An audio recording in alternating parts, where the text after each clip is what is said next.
Existe uma pergunta curiosa sobre televisão. Por que algumas histórias terminam, mas continuam vivendo dentro da gente?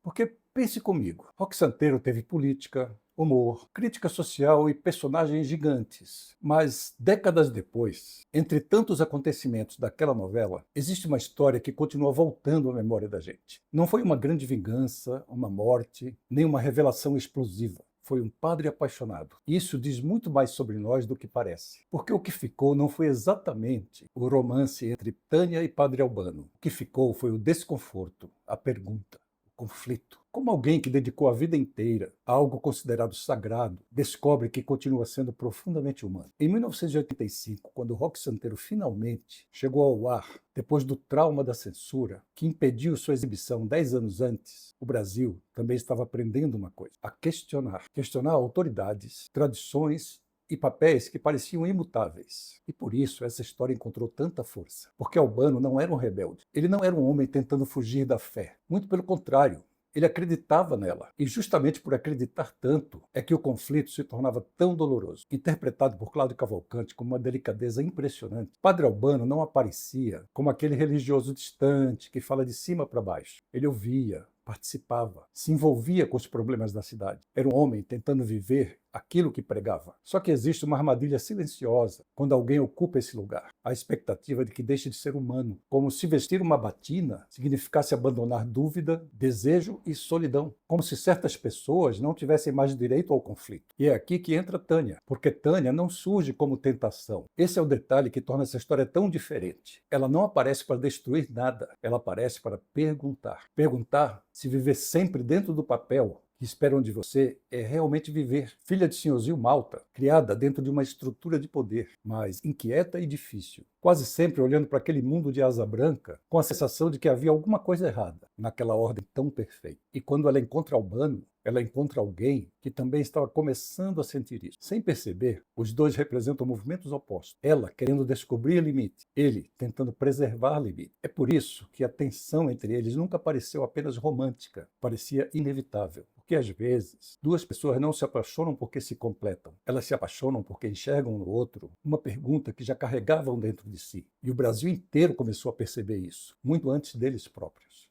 Existe uma cena que acontece em muitas grandes histórias. Não é o primeiro toque, nem a primeira declaração, nem o primeiro beijo. É o momento em que alguém percebe que já não está mais conseguindo voltar a ser quem era antes. Porque antes disso tudo ainda parece controlável. Só que depois, não. E com Tânia e Padre Albano foi exatamente assim. O mais interessante é que Roque Santeiro nunca tratou esse encontro como um romance arrebatador, daqueles feitos para desafiar o mundo. Pelo contrário, a novela teve paciência e foi deixando pequenas rachaduras aparecerem. Primeiro na curiosidade, depois na conversa, depois no silêncio. Porque Tânia não se aproximava do padre como quem queria conquistar um homem. Ela parecia intrigada com alguém que pela primeira vez não estava tentando dominá-lo. Isso é importante, porque quase todos os homens importantes da vida dela orbitavam em torno de poder, do sobrenome, do dinheiro, da autoridade. Albano era diferente. Ele não tentava vencê-la, não tentava enquadrá-la, escutava, e talvez isso tenha sido o início de tudo. Existe uma frase que nunca é dita claramente na trama, mas parece estar o tempo inteiro entre eles. Quem você seria se não precisasse corresponder ao papel que esperam de você? Essa pergunta serve para os dois. Tânia precisava ser a filha do homem mais poderoso de Asa Branca. Albano precisava ser o padre. Só que existe uma diferença enorme entre exercer um papel e desaparecer dentro dele. E foi isso que começou a mexer com o público. Porque o amor que aparece nessa história não chega como uma explosão, chega como reconhecimento, como se um enxergasse no outro uma parte da própria liberdade. E por isso, tantas cenas deles são lembradas mais pelos olhares do que pelos diálogos. Lídia Bronde tinha uma capacidade rara de misturar segurança e vulnerabilidade na mesma expressão. Tânia nunca parecia pedir autorização para existir, mas perto de Albano aparecia algo diferente, uma espécie de cuidado. E Cláudio Cavalcanti fez uma escolha muito inteligente na interpretação. Ele não interpretava um homem apaixonado, ele interpreta um homem tentando continuar sendo quem sempre foi, enquanto percebe que alguma coisa mudou. É um detalhe pequeno, mas que muda tudo, porque o sofrimento dele nunca parece culpa, parece perda, como se cada aproximação também carregasse uma despedida. E aqui aparece um aspecto que explique, talvez, por que esse casal ficou tão marcado. O público não assistia esperando que eles ficassem juntos. O público assistia tentando descobrir se era possível existir uma saída onde ninguém precisasse renunciar completamente a si mesmo. Só que Asa Branca não era um lugar feito para conciliações. Era uma cidade construída sobre papéis. E histórias assim só costumam ser toleradas até o momento em que deixam de ser teorias e começam a exigir escolhas.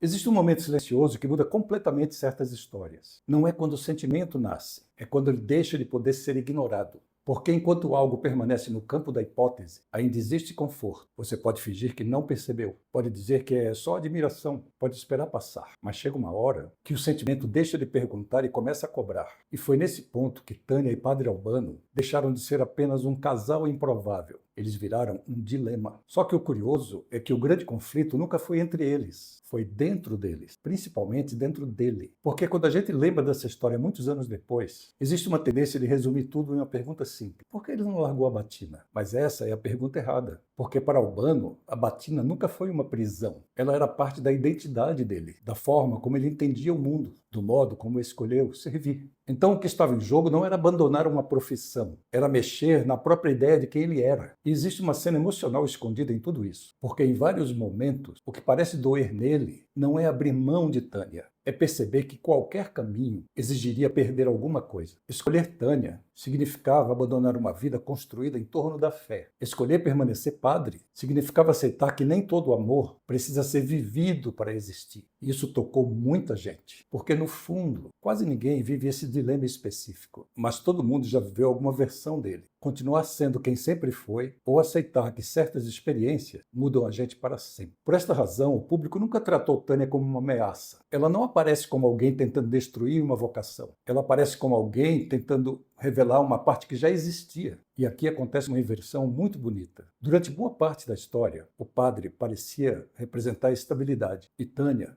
parecia representar inquietação. Mas conforme a relação cresce, quem começa a carregar a dúvida é ele, e quem demonstra coragem é ela. Ela não pede que ele mude, ela espera que ele escolha, porque tem uma diferença enorme entre essas duas coisas. Porque pedir mudança é controlar, esperar escolher é respeitar. E isso dá maturidade para o romance. Asa Branca, porém, não era um lugar onde conflitos íntimos permanecem íntimos. Toda cidade pequena funciona mais ou menos como um palco. As pessoas observam, comentam, transformam sentimentos em julgamento, e o amor entre os dois deixou de ser uma questão pessoal. Virou assunto coletivo, virou desconforto público, virou espelho. Porque, sem perceber, o Brasil inteiro começou a se perguntar uma coisa maior do que o destino daquele casal. Será que viver corretamente é nunca entrar em conflito? Ou será que o conflito também faz parte de viver corretamente? Quando a gente pensa em grandes histórias de amor da televisão, normalmente lembra de obstáculos externos. Família contra, diferenças sociais, distância, ciúmes. Mas Tânia e Padre Albano pertencem a uma categoria diferente.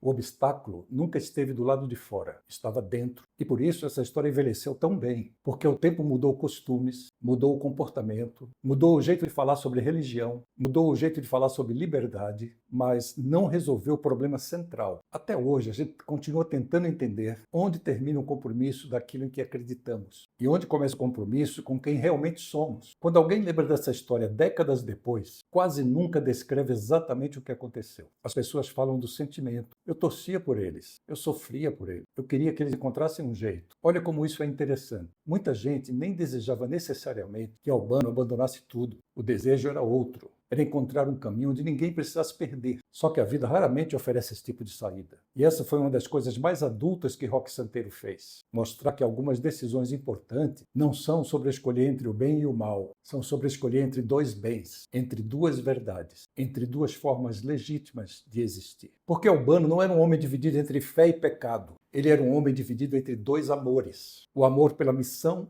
e o amor por alguém. E Tânia também não era uma mulher tentando vencer uma disputa. Ela enxergava nele uma humanidade que o resto da cidade parecia esquecer. No fundo, ela foi uma das poucas pessoas que permitiu que ele deixasse de ser símbolo por alguns instantes e voltasse a ser apenas humano. E por isso a história deles nunca envelheceu como escândalo. Ela envelheceu como reflexão. Hoje, quando alguém revê essa cena, dificilmente pensa: será que eles fizeram certo? A pergunta costuma ser outra. Será que eu teria coragem de sustentar as escolhas que eu fiz da minha vida? E de repente, a novela deixa de falar de um padre, de uma jovem de asa branca, e começa a falar sobre todos nós, sobre aquilo que abrimos mão, sobre aquilo que protegemos, sobre os papéis que aceitamos vestir, e sobre os momentos raros em que alguém aparece e nos obriga a perguntar: isso que eu sou, Foi realmente uma escolha minha ou apenas o personagem que eu aprendi a interpretar? E foi isso que fez o amor entre Tânia e o Padre Albano parar o Brasil. Não porque prometia uma resposta, mas porque teve coragem de permanecer como pergunta. Te vejo no próximo vídeo.